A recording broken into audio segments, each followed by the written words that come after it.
Minu nimi on Maksim Galenkov. Mina töötan Volvo Estonias tehnikuna. Alustasin oma karjääri Volvo Estonias aastal 2015, ehk siis 6 aastat tagasi.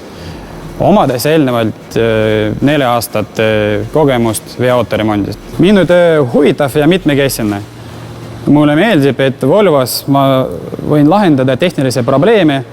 Neid on erinevate raskuse tasemel, et osadel on rasked, osad on lihtsad ja selleks, et neid lahendada, vaja õppida ja edasi areneda.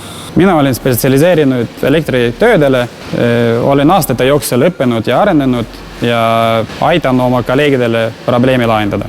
Mulle meeldib meie töökeskkonnas, et ta on puhas ja turvaline, kaasaegsed tööriistad ja toored kolleegid.